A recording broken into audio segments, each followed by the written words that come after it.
Hello, everyone, and welcome to another episode of Autism Stories.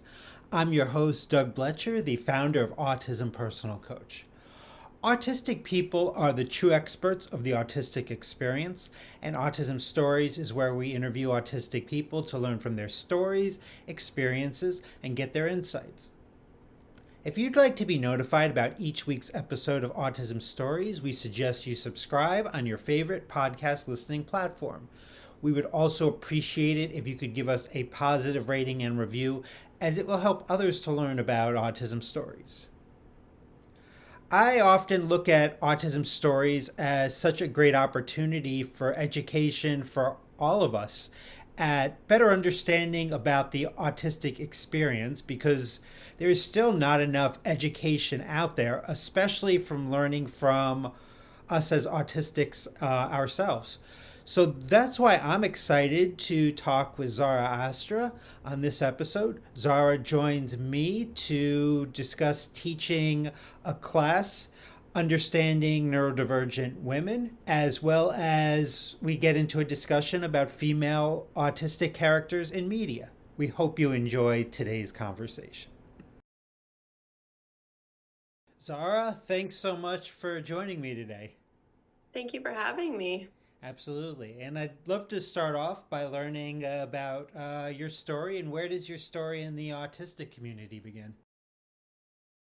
Well, I grew up with a profoundly autistic little cousin that I helped to take care of when I was a kid. So that was my first exposure to autism. And I thought that is what autism is. It's a nonverbal boy who's kind of flapping his hands and he's doing the verbal stemming. I thought that's what it was until I hit my 30s and I start to see some autistic traits in my own son. And they looked pretty similar to some of my own childhood qualities and symptomology, I would say. So I kind of ended up going down the rabbit hole of self-discovery and figuring out that I was also on the autism spectrum. And from there, I just went through this whole process of, gosh, it was like a morning of the life that I could have had I known that I was autistic, right? So my work in autism really started there with self-discovery and then going down this quest to help other women and girls so that they also don't have to be so confused growing up and lost and kind of wondering why they're so different. So you learned as an adult that you are autistic, and when adults go through the professional assessment process to determine if they're autistic, many times there's a questionnaire required for a family member to fill out. I think this oftentimes isn't helpful because so often adults have masked their entire lives, and family members really aren't able to recognize this and truly give a good assessment of each person. I know personally for myself, I didn't feel comfortable with a family member filling the questionnaire out. So, did you have a family member fill out the questionnaire in your assessment? And if so, what was your experience with this? I am right there with you. I do not think that the questionnaire was helpful at all because, as you mentioned, we become very good at masking. And we see this in girls and we see this in women, especially because we're conditioned from a young age, right, to mask and blend in and hide these traits. So, one of my biggest things was I was severely OCD as a child. And it was very, very difficult. And the craziest part about it was when the assessment was done by my family members, none of them had any idea that I struggled with that severely for years of my life. So what I saw in this assessment was that it was not accurate at all to the experience that I'd had growing up and to who I was. Were you hiding some of these OCD traits? Absolutely, I was hiding them. And I was finding ways, as I'm discovering now, to stem in a less observable way because I already felt like an alien. I felt like a weirdo on this planet. And then I'm doing these bizarre rituals before getting in a car or out of a pool or counting incessantly in my head. And so absolutely, I hit it. Now, you are a professor and teach a class, Understanding Neurodivergent Women, in which neurodivergent students will engage in self reflection to enhance their authentic selves in this class. So, really interested in this class. What feedback have you received from these students on how the class has hopefully enhanced their lives? So I'm teaching at Arizona State University in the counseling department, basically. So I have a lot of students that are training to be social workers and to work in counseling and to help other people. A lot of them come out of the class with a better understanding, specifically of the female clients and patients that they might have. But the most interesting part of it for me is that the very first thing we do in class is I say, do a video self-assessment. Tell me who you are. Do you think that you're neurodivergent in any way? And then I have them repeat that on the very last day of class, because it's about discovering who they are as well, rather than, it's not just about helping future clients. It's about figuring out who they are in the process. And the responses from day one to the last day are fascinating. And my students seem to really enjoy that process. Now, the class isn't just for neurodivergent students. Neurotypical students in the class get to learn how to communicate, cohabitate, and work with neurodiverse individuals throughout their lives. So, do you see this opportunity for neurotypical students more as a way to better support neurodiverse people, or to unlearn things that they may have thought or done that truly wasn't helpful to autistic and neurodiverse people in their lives? I think that it's both. We obviously have this skewed and outdated, misconception about what autism is in our society.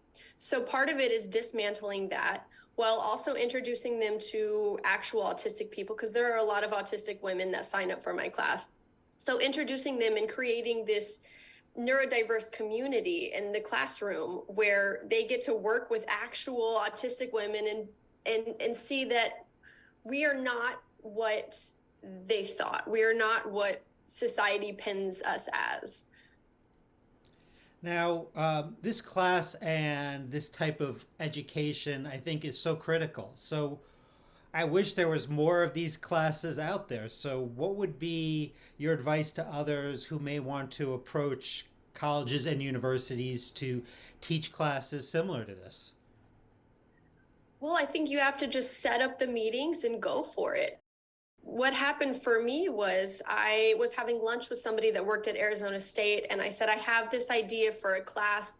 We need some kind of education out there for neurodivergent women. There's nothing that exists in the entire planet right now. We need something. So he sets me up on a Zoom right there at the lunch table, and I'm Zooming with the dean of this school. And she says, this is so interesting. Can you come and do a guest lecture here? And so I flew out to Arizona. I did a guest lecture. It ended up being a huge success for the other psychologists and professors and counselors and students. And they then asked me if I would build an entire course around this. So it kind of just organically unfolded for me. But I'd say a lot of people, a lot of universities are just not aware. So it's a matter of going to them and saying, hey, this is the problem that exists. Here's my solution. That starting point of just having to do like impromptu communication, that would have been really overwhelming for me. It is really overwhelming. I don't particularly like to talk on the phone. I like emails, and then Zooming, though, for me is good because I feel like I can connect to a person. So right now we're talking, I'm face to face with you. Yeah. I feel like this is a real conversation. I can engage in this. But if this were a phone call, you're right, cold calls, not a fan. Forget about it. But to that point, in my class, I open up this avenue for students to explore and engage in whatever way is comfortable for them. Because I think part of what we need to do is recognize what our needs are and then create the accommodations for ourselves. So in my class, you can engage Zoom face-to-face. You can type in the text box. You can be on camera. You can be off camera. You can do video responses or written word. It's about figuring out what we need and how we best communicate, and figuring out a way to adapt or apply that into our everyday life.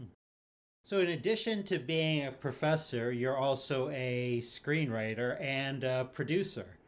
Do you see any connection between being a professor and screenwriter? Maybe two paths that might seem to be quite different.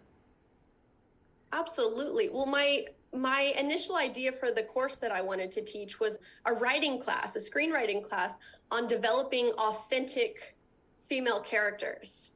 Because what we often see is we see the male autistic character in film and television, and he's often the genius male savant, white male savant, math genius, doctor. We see that, which is a tiny, tiny part of the picture here. And with the female autistic characters, they are rarely labeled as such, but they exist. The manic pixie dream girl, right? She exists. The autistic female is all over film and television. They just don't label her that. They pick and choose little parts of her, throw them in to try to make this like dynamic, interesting character that guides the male lead to his destiny, right? So there's a huge crossover there with the work that I'm doing, in my opinion, because by discovering what actual autistic women are, right, we can create more authentic characters in film and television. And by creating more authentic characters in film and television, we have the opportunity to show the world the truth of it, right? Yeah, there are not too many openly autistic females on television and TV series and movies. A lot of times it seems like that people like on social media will, think like, "Oh, I identify with this person. She's like me," but it's not specifically said within these shows. Exactly. And there's a huge responsibility that comes with being a filmmaker, because you're going to influence a lot of people, whether you intend to or not. So you might as well influence them with accurate portrayals of what autism is. Now, you currently, I believe, have a documentary in production, Spectrum Neurodiversity, that focuses on dyslexia, ADHD, and autism as examples of diversity in the human condition. What have you learned so far from this experience, this documentary? So I just spent the last 2.5 months filming across the world. I think we did 13, 14, 15 different cities in a short period of time. We're making one documentary on ADHD and one on the autism spectrum. And what I learned in this process is that we don't know anything. I thought I was pretty well versed in autism in the neurodivergent community, but as we're going around the world, we're interviewing all of these autistic families, people, doctors, neuroscientists, researchers, and we're just seeing that we're really starting to scratch the surface, and there's just so much more work and research to be done. That's what I've learned the most, and that we're all so different, and we needed to be treated as such, as individuals. We know absolutely nothing. That's why each one of our stories is so important. Exactly. Yeah. So I imagine things can happen in the production process, but is there somewhat of a timeline of when Spectrum Neurodiversity can be seen by the public? We are shooting for the fall. All right. Well, that's not too far away then. I look forward. Me and my producing partner we're both autistic with ADHD. So we joke that probably the most ADHD thing we can do is trying to make two documentaries at the same time. So we couldn't focus on just one, right? Yeah. Well, and you said the fall. You didn't say this fall. It could be any fall. Point. Could be any fall. Zhara, how can people learn more about you beyond this interview? I am on Instagram at Zhara Astra. I'm on LinkedIn, and I really prefer those platforms because I can just communicate in text, and it's, less overwhelming for me, I'd say. Well, thanks so much, Zhara, for your time. Really enjoyed the conversation. Yeah, thank you for having me. Thanks so much to Zhara for the conversation. To learn more about Zhara, please check out the link in the podcast description of this episode. Did you know that Autism Personal Coach provides neurodiversity affirming support by autistics for autistics through our customized coaching. If this is something that you're interested in learning more about, please visit autismpersonalcoach.com for more information. I hope you enjoyed this episode of Autism Stories, and if you did, if you could tell a friend, foe, or anyone you know about it so they could have the same enjoyable and educational experience as you when listening to Autism Stories, it would be greatly appreciated. Until next time, I'm Doug Bletcher of Autism Personal Coach. Talk to you then.